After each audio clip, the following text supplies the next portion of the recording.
Hey, Master Heal the class to make sure that you get the information that you need and that you have the opportunity to re-watch it. So we were talking about using energy to clear space.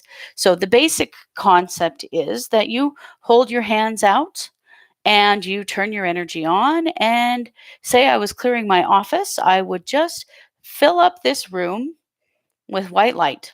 And you can use any color that you want. White is just what generally comes to me. And so I'm going to fill this room all the way up to the top, all the way to the roof. And floating on the top of this energy is stagnant energy, unnecessary energy. Anything that I want released from my space is being pushed up. And as it's pushed up, it just bursts out the top of my house, the roof of my anything that I want released from my space is being pushed up. And as it's pushed up, it just bursts out the top of my house, the roof of my house, technically, and on the energy plane. And that energy that does not any longer serve me can go to two places. It can go up into the universe and be transmuted into light, or I can open a vortex of white light in the earth next to me, and that energy can simply fall into the vortex of white light and be transmuted into light. You can use either way. Space clearing with energy is super useful because it means that you can clear any space. So in class, I was talking about I used to be the supervisor of a group foster home. And so this was teens and preteens in foster care or who were suicidal or for various reasons were unable to maintain at home. So that house filled up with, as you can imagine, the kind of emotional energy that it filled up with all the time. And so I used to stand in my office with my hands out and just fill the house all the way up and clear out the roof upstairs and release all of the stagnant energy. I could hear the change almost immediately because having my office in the basement, my office was in the basement and below the kitchen. And so it sounded like a herd of elephants were running around upstairs all the time. And when I would do a space clearing, I could tell the change almost immediately. It would just settle. Suddenly, it wouldn't be so loud. Suddenly, there wouldn't be any yelling, or things just settled down. And so that was something I did on a very regular basis while I worked there. Some other examples that I used, I like to clear spaces that I'm going to, particularly if I don't like the energy. So there's a grocery store in my town that has a really heavy energy of desperation. It's a discount grocery store. It's a place where people go when they need to buy their very cheapest groceries. And I generally don't shop there unless they have something I can't get anywhere else. But that energy of desperation is so heavy that I feel like I'm just walking through mud to try to move through there.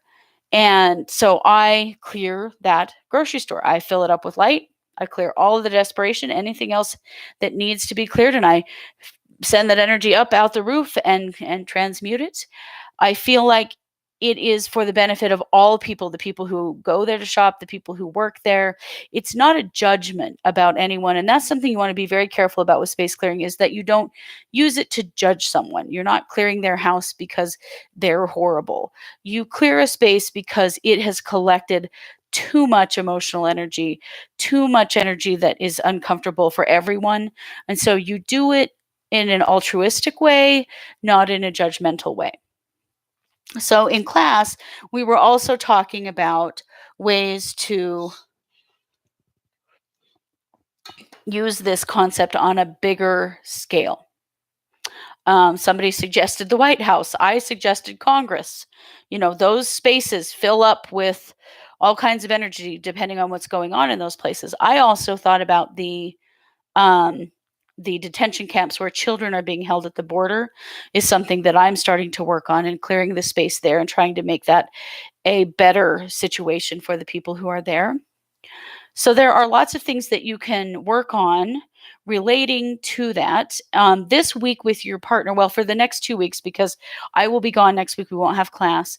And so whoever you're assigned to work with this week, if you would choose something to work on, and you can work on each other's spaces, you can work on your own space, you can choose something bigger to send energy to, a bigger space that needs to be cleared. Always remember that you're doing it for the highest and best good of all people involved. That's how you keep your ego out of it. That's how you keep judgment out of it. That's a really important part of this, is that you're doing it for the highest and best good of everyone present. Make sure that you use some kind of terminology like that, so that it is so that your intent is pure. But just let the energy pour out of your hands. You can practice with using different colors to see what different colors do. Some other places that I do a lot of energy work on are medical offices and hospitals. You, hospitals need cleared like at least once a day, probably more, really, and they don't get that. I clear doctors' offices before I have to go to them.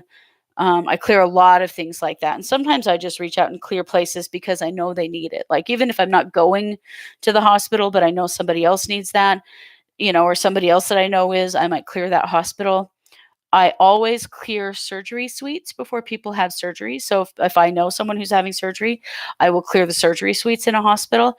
I simply do that by visualization. I don't necessarily have to know where they are or how many there are. It's my intention that I'm going to clear all of the surgery suites in this particular hospital to release any stagnant energy that might be there.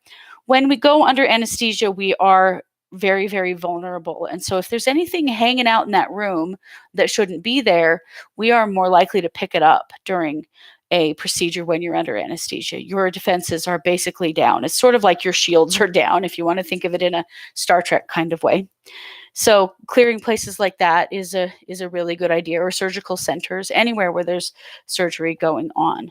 So get creative with this and work with your partner about it. Be sure to post questions in the forum if you have them. You have the same partner for 2 weeks. So during that time, work on your self-healing, work on each other, work on relationships and situations and spaces. Start adding all of these pieces together that we've already learned and using them with one another. And be sure to report in the forum. I will be checking in as much as I can. I will always have access to the forum even when I'm traveling. So if you have questions, I'll keep an eye on that. But I just encourage you to start incorporating all of your skills. So you might have a situation that needs cleared, and discover that the space, maybe it's a relationship between two people, and you discover that their living space really needs cleared, and that might help with the relationship, if that makes sense. One of the most common ways to know if your space needs cleared is if you're struggling with motivation. So if you come home and immediately collapse and can't get anything done, chances are really good that your space needs cleared. So if you feel that way at home or you feel that way at work, clear that space. I know at work sometimes, you can do it in your mind's eye. You don't have to put your hands out. So you can do it in your mind's eye. Or one of my favorites, when I've been in places where I didn't want anyone to see me, I just go and stand in a bathroom stall and put my hands out and clear the whole space, clear the whole building, clear everything. And that can be done regularly. It can even be done daily if you're in a situation where you feel like you need it.